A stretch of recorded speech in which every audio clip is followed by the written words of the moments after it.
Viewers, JLB here. For our next episode of Animated Television History Tour, I wanted to bring in another special guest. Now last time I brought in Sheriff Woody and Buzz Lightyear, but this time I want to bring in a really good friend of mine. Here he is. Pokey. Pokey the Pony. And that is correct. Today, we are going to be discussing about the world's favorite clay boy, Gumby. And I gotta say, this is a pretty special topic for me because, like some of you out there, I too grew up with a little green clay boy. Gumby and his friends Pokey, Prickle, a yellow dinosaur, Goo, a blue humanoid mermaid thing, as they go on many adventures, outwitting their nemesis, the Blockheads, and of course Gumby's parents sometimes get involved. But we'll discuss more of the characters later. Now, where did Gumby come from? Well, it all started in Southern California with a man named Art Clokey. You see, in the early 50s, Art Clokey was a student of the University of Southern Carolina, and his first animated film in 1953 was a 3-minute short called Gumbasia. It featured geometric clay shapes of all different colors, moving and expanding and decreasing in size, and moving to a background of jazz music, which was a parody of Fantasia. This process was called something back in the day, but today we call this kind of animation claymation, mostly because it deals with clay figures.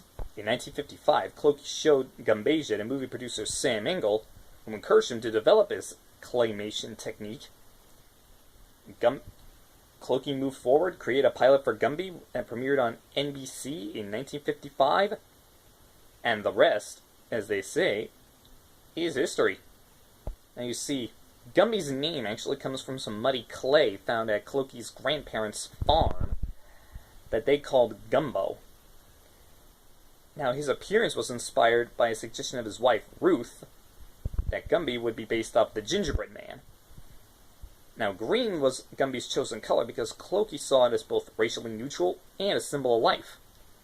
Gumby's legs and feet were made wide for pragmatic reasons, so they ensured the character would stand up during the stop-motion animation process.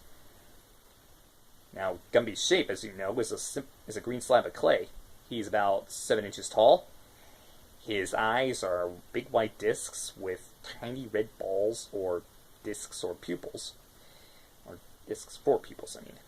His eyebrows, mouth, and nose were small little yellow clay pieces stuck to his green body. But the bump on his head was a real inspiration. See, Clokey was looking at a photo of his dad when he was 18, just graduating from high school, and what was actually a cowlick looked to Art, when he was only 5 years old, like a large bump. He was so amazed and puzzled by it, he decided to give Gumby that very same shape. Well, since you know about Gumby's, the origin of Gumby's head, if you got a cow-like in the front, be proud of it. But anyway, like I said, the first episode, the pilot episode, which is found here, only here, on the 60s series of the Gumby Show, was seen on NBC and shown to NBC executive Thomas Warden Sarnoff, who asked Clokey to make another one. The second episode aired on the Howdy Doody Show, and it was called Gumby on the Moon, leading Sarnoff to order a series in 1955 called The Gumby Show. From 1955 to 1956, 25 11-minute episodes aired on NBC. And in the early days, Gumby was voiced by Ruth Eggleston, the wife of the show's art director, Al Eggleston, until Dallas McKennon assumed her role in 57. Gumby's best friend, Pokey, was introduced during the early episodes, and was voiced by Art Clokey himself. Plus, the Gumby Show featured not only Clokey's puppet films, but also interviews and games. Now, during this time, the show went through a succession of 2 different hosts, Robert Nicholson and Pinky Lee. And in 1957, The Gumby Show entered syndication and more episodes were produced in the 60s, which are all compiled here. Now, of course, this meant that a larger studio would be needed, so a larger studio was moved to in Glendora, California, where the show remained in production there until 1969. During this time, Norma Macmillan played the voice of Gumby. Occasionally, Jeannie Tyler would, but the cartoon shorts introduced new characters, including Goo and Prickle. In 1982, Gumby was parodied by Eddie Murphy on Saturday Night Live, but it wasn't really that much as what people remembered back in the day. But in 1987, the original Gumby shorts enjoyed a revival on home video, and I happen to have 2 of them. Let me show you. They are Gumby's Holiday Special and Gumby for President. I remember growing up with these 2 VHS tapes back in the day. Now, the following year, in 1988, Gumby appeared in the Puppet Tunes movie, which is rather bizarre.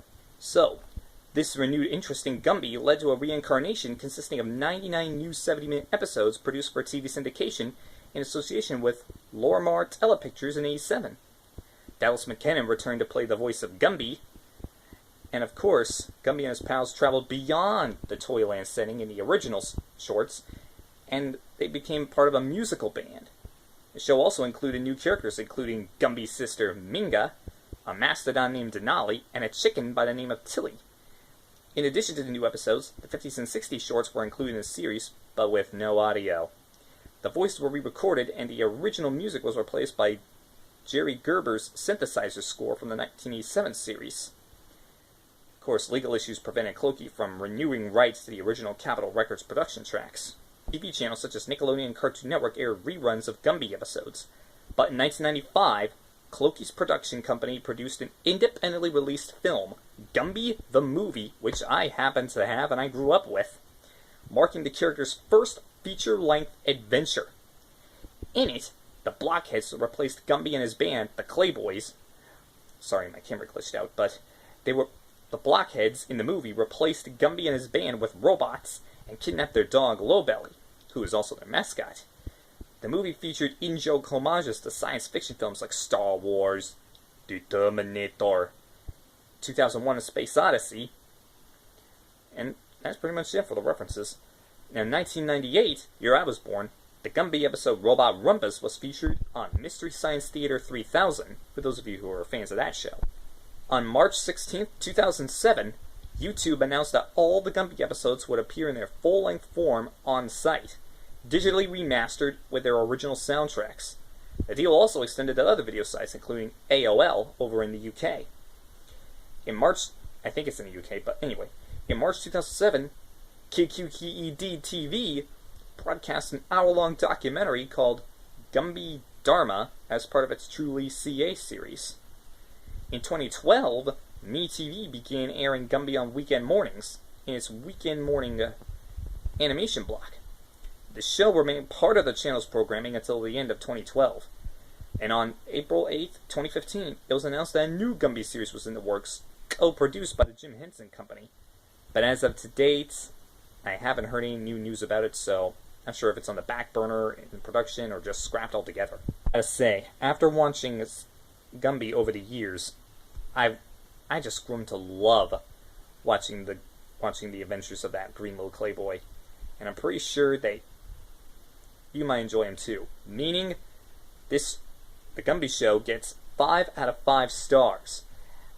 Definitely worth your time, especially if you grew up watching him way back in the day. Like I said, that wraps up another episode. Thank you all for joining me, and let me know how you first found out about Gumby. Also, remember to subscribe, leave a like, and of course ring the bell to get notified of any future videos, and I'll see you all next time.